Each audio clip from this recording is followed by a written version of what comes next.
जब घर में छोटे भाई का जन्म हुआ तो सबका ध्यान उसी पर चला गया और मुझे दादी के गांव भेज दिया गया।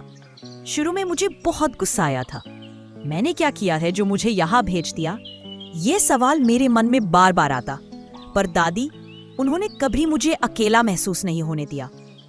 सुबह खेतों में जाना, दोपहर में पेड़ के नीचे बैठकर कहानियां सुनना और रात को उनका वो हल्दी वाला दूध, जैसे सब कुछ सुकून दे जाता। धीरे धीरे मैं दादी की दुनिया में खोने लगी।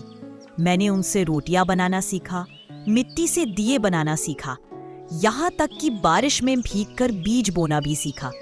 पर एक चीज थी जो मैं सबसे ज्यादा पसंद करती थी, दादी की पुरानी डायरी। उसमें न जाने कितने राज थे। हर पन्ने पर उनके दिल की आवाज। एक पन्ना था जिस पर लिखा था, एक दिन मेरी बिटिया मेरी बातें समझेगी और मेरे बिना भी मुस्कुराएगी। मुझे वो बात तब समझ नहीं आई थी। एक दिन दादी अचानक बीमार हो गई। मैं उनके पास बैठी थी।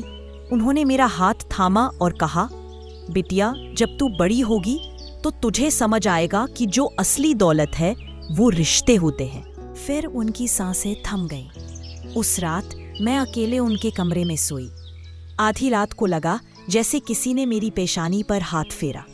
मैं चौंक कर उठी, पर वहां कोई नहीं था। फिर वही हल्दी वाली खुशबू, वही टॉर्च की हल्की सी रोशनी। डर और अपनापन दोनों एक साथ महसूस हुए। अगली सुबह मैंने उनकी डायरी का आखिरी पन्ना पढ़ा। आज तू मेरे लिए रोई, कल तू सबके लिए मुस्कुराएगी। उस दिन मैंने समझा, दादी गई नहीं थी, वो तो मुझे मजबूत बनाकर गई थी। अब जब भी मैं कमजोर पड़ती हूँ, एक आवाज कानों में गूंजती है, अरे बिटिया, मुस्कुराना, तू तो मेरी सबसे हिम्मती बच्ची है।